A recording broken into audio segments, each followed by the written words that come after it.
Good morning বন্ধুরা। সকাল সকাল কচু নিয়ে চলে আসলাম কলে। এখন বাজে 9:30 আর আমি কচুর কাজ করতে আছি। তুমি কি করছো? চা খাওয়া হয়েছে? পেরুকে কি দিয়েছিলা? কি গো, পেরুকে বিস্কুট না ভাত দিয়েছো? এখানটায় তো ঘুরঘুর করছে, বিস্কুট খেয়েছে, মনে হচ্ছে না যে খাইছে। দাঁড়া, নিয়ে এসে দিচ্ছি তোর খাবার। আর এর পাশে দেখো পাতাগুলো ভালো করে বেছে সুন্দর করে জলে ভিজিয়ে রাখলাম, টুকরো টুকরো করে ঢাকা থাকলো। তো বন্ধুরা, এখন অনেক বাজে আর দেখতেই পারলে কচু শাক নিয়ে এলাম। ওয়ার্ডে কাজ করে কচু শাক নিয়ে পাতাগুলো একদিক ডাটাগুলো একদিক করে রাখলাম, আর এই জামা কাপড় পরেই রান্নাঘরে ঢুকে বললাম, কারণ বরমশায় রাধা ভাত। তো নতুন ভিডিও তোমাদের অনেক অনেক অনেক ভালোবাসা আর স্বাগত।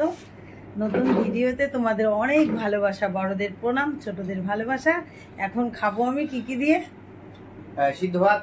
কি সিদ্ধ? পটল সিদ্ধ, আলু সিদ্ধ, পটল সিদ্ধ, আলু সিদ্ধ, কুমড়ো সিদ্ধ, পেঁপে সিদ্ধ, আলু সিদ্ধ আর কালকের মাছের ঝোল। তো চলো খাওয়া দাওয়া করে নি, সঙ্গে থেকো, দেখতে থেকো, এভাবেই ভালোবাসা দিও। আজকে এত তাড়াতাড়ি কেন কাজে গেছি তারও তো একটা কারণ আছে, সেজন্য অপেক্ষায় থাকো, সবটাই তোমরা দেখতে পাবে। বন্ধুরা, এক হাতে সব কাজ। এই দেখো, মোচা বসিয়ে দিয়েছি, বরমশাই সাহায্য করছে। আর এপাশে আছে কচুর পাতা, এটাও বসিয়ে দিয়ে স্নান করে আসলাম আমি। আর এই যে মিনমিন করে গ্যাস জ্বলছে, এতক্ষণ বরমশাই পাহারা দিল, এখন আমার পালা দেখার। সে কাজের পাখে আমি আজকে যাব, সেই ব্যাগটা গুছিয়ে রাখলাম। দেখো, খাতা, বই, ছাতা, জল, ব্যাগ সবকিছু গুছিয়ে রেখে দিলাম। এ পাশে আবার বরমশাইয়ের কাজ চলে আসলো, বরমশাই এই কাজে লিপ্ত হয়ে গেল। এই দেখো, এক গাদা ফুল চলে এসেছে, আর সেই সঙ্গে আমি পুজোটাও দিয়ে নিলাম। পাখাটা চালালো তাই বাতি নিভে গেছে, ধূপকাঠি জ্বলছে, পুজো দেওয়া কমপ্লিট। রান্নাঘর সামলাতে সামলাতে এখন বেজে গেল 10:35, একটু বেশি। আর আমি বেরিয়ে পড়ছি চাঁদপাড়া। তো চলো চাঁদপাড়ার দরকার মিটিয়ে আসি। আর এইদিকে যা জ্বলছে গ্যাস, তা বরমশাই সবটাই কমপ্লিট করে নেবে। চলো কাঁধে ব্যাগ তুলে নি। সাইকেলটা ঘরে তুলেছিলাম না, শুনছ? বেরোলাম তাহলে। কচু শাকে মাছের মাথাটা দিয়ে দিও।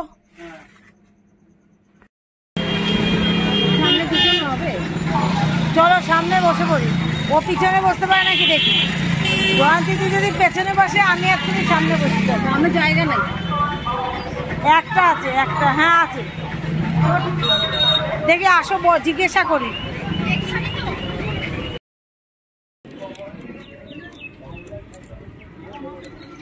এখান থেকে গায়েঘাটা অনেক দূর না দিদি?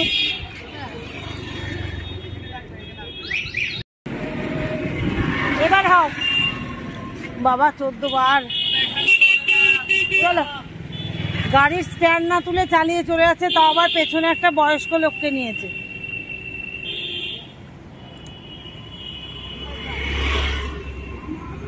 এতক্ষণ পর বুঝতে পারলে বন্ধুরা, আজকে আবারও স্কুলে এসেছি। পরীক্ষার সামনে তো বারবার ডাকছে, তাই আজকে 3 মূর্তি একসঙ্গে এসেছি। আগের দিন একা এসে খুব কষ্ট পেয়েছিলাম, আজ অ্যাডমিট দেবে বন্ধুরা, তাই 3 জন একসাথে চলে আসলাম। এই যে দাদার বাড়ির দিকে যাচ্ছি এখন। 3 জন কোথায় কোন জায়গায় সিট পড়বে জানি না, আশা করছি এক জায়গায় হব না। তো এসে গেলাম ক্লাসরুমে, অ্যাডমিট দেওয়া শুরু হয়ে গেছে। সবাইকে অ্যাডমিট দিয়েও দিয়েছে, আমি সবার থেকে আলাদা হয়েছি। একাই আমি বনগাঁতে পড়ে গেলাম, আর সব দিদিরা অন্য জায়গায়। দেখো হাতে আমার অ্যাডমিট, মনটা আমার বিরাট খারাপ। এবার কিভাবে কোনভাবে যাতায়াতের জন্য গাড়ি ঘোড়া ঠিক করব, কি করব, এই সব চিন্তায় আমাদের মাথা ব্যথা। তবে দাদা সব ঠিক করে দিয়েছে, তবুও সীমা দিয়ে আমি জয়ন্তী দিয়ে আলাদা হয়ে গেলাম বলে বড্ড মন খারাপ করছে বন্ধুরা। তো চলো সবটাই তোমাদের বাড়ি গিয়ে বলবো। সময় মতো চলে যাও। আগে গিয়ে একটু দেখবো নাকি কথা বলে। কার সাথে কথা বলতে? কোথায়? ওই মসলান্দপুর আবার যাবা শুনতে? আমার কথা সেটা না, তুমি গেছো, তুমি তো জানো সেদিকে অটো আসছে না। অটো তো আছে, অটো তো আছে, অটো, টেকার, ম্যাজিক গাড়ি। বাসে গেছি, উঠে 2:30 বাজে আর বাড়ি চলে আসলাম সেন্টার থেকে।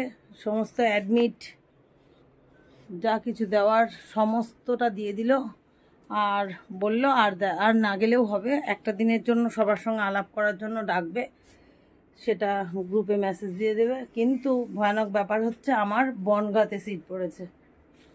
বনগাঁর যে স্কুলে পড়েছে স্যার নিজেই বলে দিচ্ছে খুব চাপের স্কুল, সবাই সংযত হয়ে পরীক্ষা দেবে, অতিরিক্ত কঠিন স্কুল। আর যে বসিরহাট পড়েছে যাদের, তাদের নাকি ভালো স্কুল। আর আকাইপুর যাদের পড়েছে, অকাইপুর, তাদেরও নাকি খুব ভালো স্কুল। জাস্ট বনগাঁটাই কেলো করে দিল। আর ফাটা কপালে আমারই বনগাঁ বাঁধলো। আমি জার্নিং করতে পারি, আমার যদি বসিরহাট পড়তো আমার কোনো চাপ ছিল না। দাদাই গাড়ি, মানে ওই স্কুলের স্যারই গাড়ি করে দিচ্ছে, 110 টাকা করে নেবে। বাসে গেলে 55 টাকা, আর উনি 110 টাকা যাতায়াতে, সে একই ব্যাপার। কোনো জায়গায় থামবে না, কিছু না, একবারে পরীক্ষা সেন্টারে নামিয়ে দেবে। কিন্তু কপালটা তো দেখতে হবে কার, এই কপালটা হচ্ছে আমার ফাটা, তাই এখানে বলছে। বনগাঁ কোন স্কুল যেন বললাম মনার বাবা? কেশবলাল হাই স্কুল। সামনে নাকি একটা কবি আছে, বললো কবি কেশবলাল, তাই বললো। তো কিছু করার নেই, পড়াশোনা তো সেরকমই করেছি, ফেলুদা হলে হবো, যা হবে হবে, কিছু করার নেই। এই কদিন আর প্রিপারেশন নেওয়া যাবে না, হাতের 8টা দিন সময় রয়েছে। চলো আর কথা নেই, ওই তো আধা খাপচা করে রেখে গেছিলাম, বরমশাই হয়তো বা সেগুলো ঠিক করেছে। এমনিতে দেখতে পাচ্ছি সিঁড়ির ওপরে ভাতের হাঁড়ি উপুর করা, ভাত হয়ে গেছে। চলো জামা কাপড়টা আগে ধুয়ে নিই, পরে দেখা হচ্ছে। আবার চাকরিতে বসে পড়লাম। তো চাকরি হচ্ছে আজকে অল্প একটু মালা গাঁথতে হবে, সেজন্য একটু লেট করলাম। খাওয়া দাওয়া করে তারপরে বসে পড়লাম মালা গাঁথতে। আর বরমশাই একটুখানি 15 মিনিট শোবে বলে আবার সঙ্গে সঙ্গে চলেও এসেছে। আমি আর বড়দি এতক্ষণ গল্প করছিলাম, বড়দি চলে গেল, আর আমি এই দেখো বসে পড়লাম। না না, আমার সাইকেল নিয়ে গেছে ওরা, ওই রাস্তা পর্যন্ত গেছিল, দিয়ে আবার ঘুরে এসছে, বলছে ওমা তোমার সাইকেল নেবো। ও সাইকেলে পাম্প নেই মনে হয়। নাই বলেছি বাবা, আমার সাইকেল আমি খুব যত্ন করি, জানো, পরে না ঝাঁকা ভেঙে গেলে কষ্ট পাবো। আস্তে আস্তে নিয়ে গেছে, আবার তোমার জুতো পড়ে গেছে জিৎ। আমি বলছি তুই এক দিন এক একটা জুতো পরে যাচ্ছিস, কি ব্যাপার রে বল দিনি? তোমার কিটো পড়ে গেছে, আমি তো পড়ি। মালা গাঁথা শেষ হলো, এখন দেখো 9:15 বাজে। আর সন্ধ্যাবেলা করে কেউ কিচ্ছু খায়নি, চা খায়নি, প্রচন্ড মাথায়, স্কুলে গেছিলাম, প্রচন্ড মাথা ধরেছে। চাও শুভজিৎ দেয়নি, খাওয়া হয়নি। মালা গেঁথে সব লম্বা লাইন করে দিয়েছি, ওই দেখো। আর এই যে এখন মিষ্টি আর মুড়ি দাদাকে দিতে যাচ্ছি, মানে দুপুরে খাওয়া দাওয়া জমজমাট হয়নি, তো এখন যাবো রান্না করতে। তো চলো দিদি, মুড়ি দিয়ে চলে আসলাম। আর এখন গুটি গুটি পায়ে রান্নাঘরে যাব। রান্নাঘরে হচ্ছে যে বরমশা এখন মুড়ি কিনে নিয়ে আসো প্রথমত। আর এই যে শুভজিৎ ঢেলে দিল, বললাম তোরাও খা, না খাবে না ওরা, আর কালাকার দিয়ে খাবে না, ফাটাস না। আর বাজার নিয়ে আসলো, দেখো ঘরে বাজার ছিল না বলেই তো রান্নাটা ভালো মতো হয়নি। এই যে শুকনো লঙ্কা, রসুন, আদা, ছোট বেগুন, গাঠি কচু মানে ছোট কচু, মিষ্টি কুমড়ো, আলু, পটল, আর কিছু দেখতে পাচ্ছি না। এই সমস্ত বাজার এখন আসলো, কিন্তু এইসব বাজার কিচ্ছু রান্না করব না, একদম অনলি সাদা মাটা প্রেশার কুকার, ডিম আর আলু সেদ্ধ দিয়ে দেবো, একটু মশলা করে নাড়িয়ে দেবো। অনেক বাজে, এখন আর সময় নেই, হাঁপিয়েও গেলাম। চলো একটু পাখার হাওয়া খেয়ে নিই। তো বন্ধুরা, অলরেডি বলতে বলতে আলু আর ডিম সেদ্ধ করে নিয়েছি, তার সঙ্গে একটু গাঠিও দিয়ে দিয়েছি। তো এখন বুঝতেই পারছো রাতের খাবারের খিদা পেয়ে গেছে, তাই তোড় জোর চলছে কাজের। আর শুভজিৎ আমাকে এইসব ব্যাপারে খুবই সাহায্য করে। তো চলো এই ডিমের ঝোলটা রান্না হলেই খেতে যাব। 5 জনের 5টা ডিম, 1, 2, 3, 4, 5টা। সোজা কাজ হয়ে গেল। এবার মশলা ভেজে নিয়ে দেবো আজকে।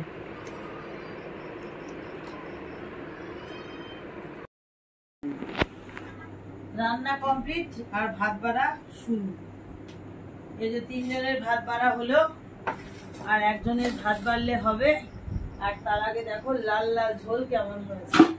প্রথমে ভাবছিলে না যে কিরকম হবে কিরকম হবে, কোনো কিছু মশলা নেই, জাস্ট শুকনো লঙ্কা আর জিরা খালি কড়াইয়ে ভেজে নিয়েছি, দিয়ে দিয়েছি কচু ডিমের তরকারি। তো চলো, আর কি খাওয়া তো আর দেখাবো না, তো ভিডিওটা এন্ড করে দিচ্ছি। দেখা হচ্ছে আগামী দিন নতুন ব্লগে। ততক্ষণ সবাই ভালো থেকো, সুস্থ থেকো, ভিডিওটা দেখে লাইক কমেন্ট করো, আর এভাবে পাশে থেকো। Tata, good night.